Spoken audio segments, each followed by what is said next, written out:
Hi everyone, welcome you all to the channel. ଆଜି ଆମେ କଂଗ୍ରେସ ସ୍ଥାପନ ହେଲା 1885 ରେ ତା ପୂର୍ବରୁ କିଛି ଇମ୍ପୋର୍ଟାଣ୍ଟ ଘଟଣା ଘଟିଥିଲା ତା ବିଷୟରେ ଆମେ ପଢିବା। ଦେଖ 1870 ମସିହା ବେଳକୁ ରିଜିଓନାଲ ଆସୋସିଏସନ ବା ସଂଗଠନ ରିଜିଓନାଲ ସଂଗଠନ ଯେତିକ ଗଢି ଉଠିଥିଲା ସେ ସବୁ ଧୀରେ ଧୀରେ କଣ ଲୋପ ପାଇବାକୁ ଲାଗିଲା। ରିଜିଓନାଲ ସଂଗଠନ କଣ କିଛି ବଙ୍ଗଳାରେ ହେଇଗଲା ଯୋଉ ବେଙ୍ଗଲ କହୁଛନ୍ତି, କିଛି ମହାରାଷ୍ଟ୍ରରେ ହେଲା, କିଛି ତାମିଲନାଡୁରେ ନଥିଲା ସେତେବେଳେ ମାଡ୍ରାସ ପ୍ରୋଭିନ୍ସ ଥିଲା ସେଠି ହେଇଗଲା। ସବୁ ଧୀରେ ଧୀରେ କଣ ରିଜିଓନାଲ ଅର୍ଗାନାଇଜେସନ ଗୋଟେ ରିଜିଅନ ୱାଇଜ ସବୁ ଗଢି ଉଠୁଥିଲେ। ସେ ସବୁ 1870 ଆସୁ ଆସୁ ଏତେ ନିଷ୍ପ୍ରଭାବ ହେଇଗଲା ତାଙ୍କ ପ୍ରଭାବ ଧୀରେ ଧୀରେ କମିବାକୁ ଲାଗିଲା।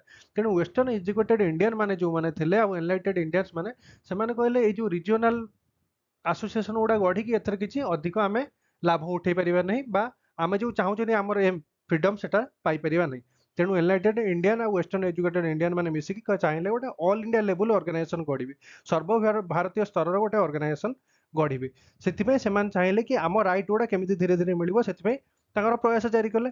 ସେଇ ସମୟରେ କଣ କରିଛି ବ୍ରିଟିଶ ଆଡମିନିଷ୍ଟ୍ରେସନ କଣ ରିଆକ୍ସନାରୀ ସ୍ଟେପ କିଛି ନେଇଥିଲା। ରିଆକ୍ସନାରୀ ମାନେ କଣ ତାଙ୍କୁ ଅପୋଜ କଲା ଭଳିଆ କିଛି ସ୍ଟେପ ନେଇଥିଲା।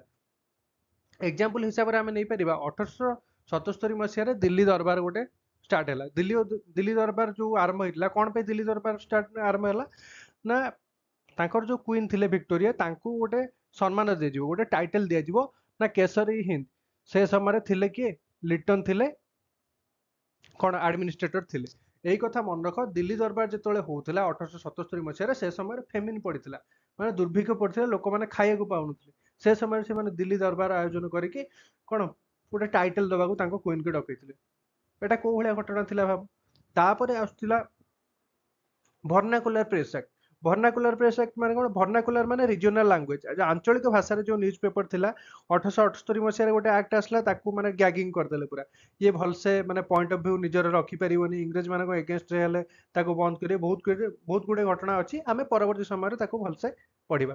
ଆର୍ମସ ଆକ୍ଟ ମଧ୍ୟ ଆସିଲା 1878 ମସିହାରେ।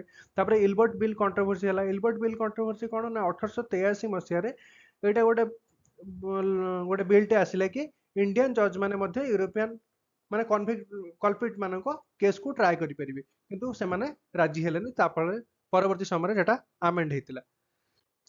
1883 ମସିହାରେ ତାପରେ କଣ ହେଇଛି ନା ଇଣ୍ଡିଆନ ନ୍ୟାସନାଲ କନଫରେନ୍ସ ଗୋଟେ ଫାଷ୍ଟ କନଫରେନ୍ସ ଆୟୋଜନ କରାଗଲା। ତାପରେ ତା ପରବର୍ତ୍ତୀ ସମୟରେ ଏସ୍.ଏନ୍. ବାନାର୍ଜୀ, ଯିଏକି ଜଣେ ଏକ୍ସଟ୍ରିମିଷ୍ଟ ଲିଡର ଥିଲେ, ସେ ଅଲ ଇଣ୍ଡିଆ ଟୁରରେ ଗଲେ, ବିଭିନ୍ନ ପ୍ରକାର ଅର୍ଗାନାଇଜେସନ ବିଭିନ୍ନ ଲିଡର ମାନଙ୍କୁ ଏକାଠି କରିବାକୁ ଲାଗିଲେ। ଏଇଟାକୁ ଦେଖିକି ବ୍ରିଟିଶ ଆଡମିନିଷ୍ଟ୍ରେଟର ଯିଏ ଥିଲେ ରିଟାୟାର୍ଡ ପୂର୍ବରୁ ଆଲାନ ଅକ୍ଟାଭିଆନ ହ୍ୟୁମ, ସେ କଣ କହିଲେ ନା ଏଇଭଳିଆ ଯଦି ଅଲ ଇଣ୍ଡିଆ ଲେଭେଲର ଗୋଟେ ଅର୍ଗାନାଇଜେସନ ଗଢି ଉଠୁଛି, ତାହେଲେ ବ୍ରିଟିଶ ମାନଙ୍କର ଯୋଉ ଶାସନକୁ ଏଥିରେ ବହୁତ ବଡ କଣ ଆଘାତ ଲାଗିବ।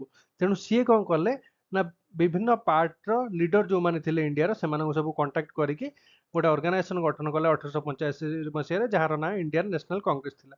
ଆଉ ଯୋଉ ଇଣ୍ଡିଆନ ନ୍ୟାସନାଲ କଂଗ୍ରେସ ନାଁଟା ସେଟା ଦାଦା ଭାଇ ନାରୋଜୀ ଦେଇଥିଲେ, କିନ୍ତୁ ହ୍ୟୁମ କଣ ସଜେଷ୍ଟ କରିଥିଲେ ନା ଏଟାର ନାଁ ଇଣ୍ଡିଆନ ନ୍ୟାସନାଲ ୟୁନିୟନ ଦବା ବୋଲି। କିନ୍ତୁ ଦାଦା ଭାଇ ନାରୋଜୀ କଣ ଇଣ୍ଡିଆନ ନ୍ୟାସନାଲ କଂଗ୍ରେସ ସଜେଷ୍ଟ କରିଥିଲେ, ଆଉ ସେଇଟା ହିଁ ନାଁ ରହିଥିଲା। ଆଉ ସେ ସମୟର ଗଭର୍ଣ୍ଣର ଜେନେରାଲ କିଏ ଥିଲେ ନା ଲର୍ଡ ଡଫରିନ। ଏଟା ଗୋଟେ ଇମ୍ପୋର୍ଟାଣ୍ଟ ପଏଣ୍ଟ, ଏଟା ମନେ ରଖିବ। ସୋ ଥ୍ୟାଙ୍କ୍ସ ଫର ୱାଚିଂ। ଯଦି ଭିଡ଼ିଓଟା ଭଲ ଲାଗିବ ସାଙ୍ଗମାନଙ୍କୁ ସେୟାର କରିବ, ଯେଉଁଥିରେ ସେମାନେ ମଧ୍ୟ ଫ୍ରି ଇନିସିଏଟିଭର ଲାଭ ନେଇପାରିବେ। ଥ୍ୟାଙ୍କ୍ସ ଫର ୱାଚିଂ।